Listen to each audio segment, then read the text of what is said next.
podcast, we're going to look at the structure of amides as a functional group, and we're going to talk about how the physical properties are connected to the structure, and we're also going to give some examples of amides in medicine. All right, so methanamide is liquid at room temperature. Any other amides that you get are solids. So starting with 2 carbon chains on up, those are going to be solid at room temperature. Amides up to 5 carbons are soluble in water, and we'll talk about some of those properties on the next slide. Remember that 5 is not a cutoff for solubility. You will start to see 4 carbon amides to 5 carbon to 6 carbon showing different varying levels of solubility. So it's not like it just suddenly turns off, but that's about the general rule is around 5 carbons you become insoluble in water.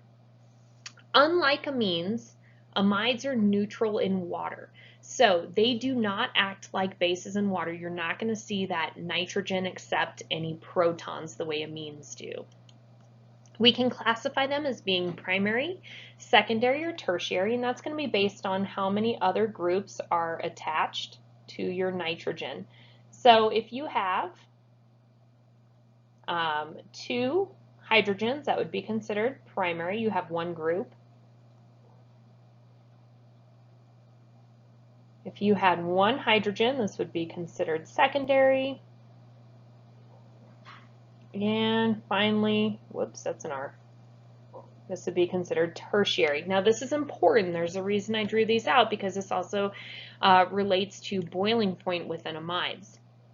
So when you have the presence of a nitrogen-hydrogen bond, you have the potential for hydrogen bonding to occur. So in a primary amide, you have 2 hydrogens. So you have 2 hydrogen bonds there that they're able to make with water. It's going to increase their solubility, but it's also going to increase the boiling point because now you have 2 places where hydrogen bonding can occur between one amide and another, which is going to be a stronger intermolecular force between those 2 molecules, which means it's going to take more energy to separate those 2 molecules for one to leave and escape as a gas or to boil.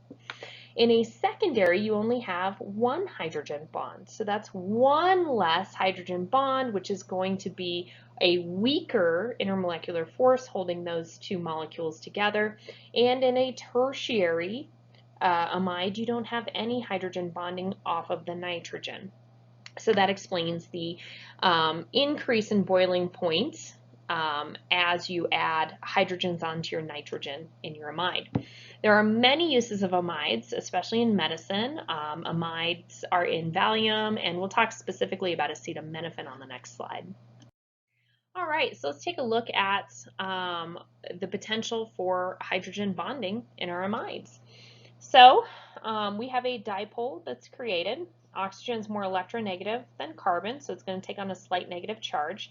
And these white ones are representing hydrogens. Obviously, this is a nitrogen because we're looking at amides. Your dipole, your nitrogen is more electronegative. So you're going to have some hydrogen bonding, some attraction between the carbonyl from one amide and your hydrogen attached to the nitrogen on another amide. So notice that we're only seeing this 1 hydrogen bond, but we have potential in this primary amide for there to be 2 different places where hydrogen bonding can occur or that interaction can occur with another amide.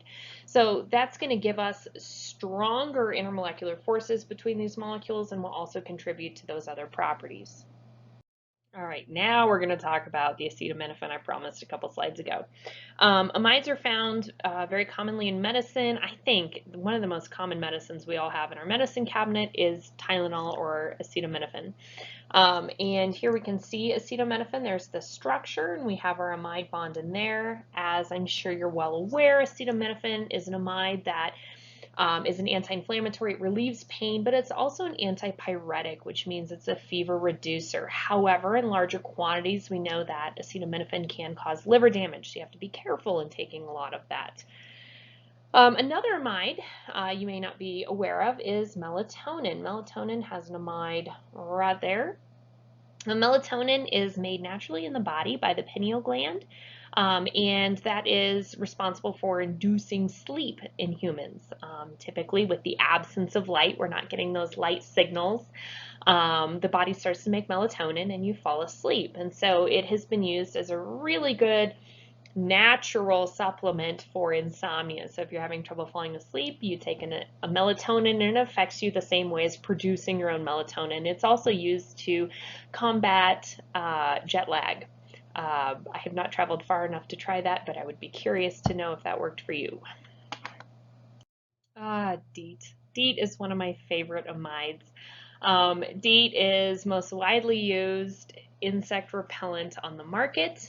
It's a great insect repellent, especially against mosquitoes. Mosquitoes do not like DEET. This has become popular again through the spread of insect-borne diseases such as West Nile virus and Lyme disease. People are starting to use DEET a lot more again.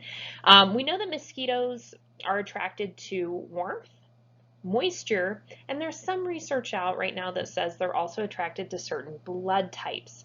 I would love to know what blood type that is to see if that's the reason why they're so attracted to me. I don't know.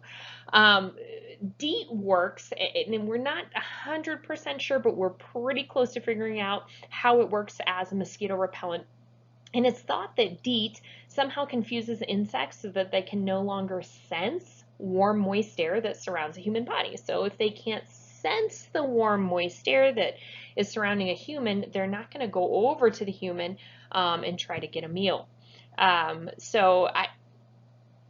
We don't quite know, but DEET is NN-diethyl. There's your two alpha groups, M-toluamide. So this was toluene, and it has an amide group in it.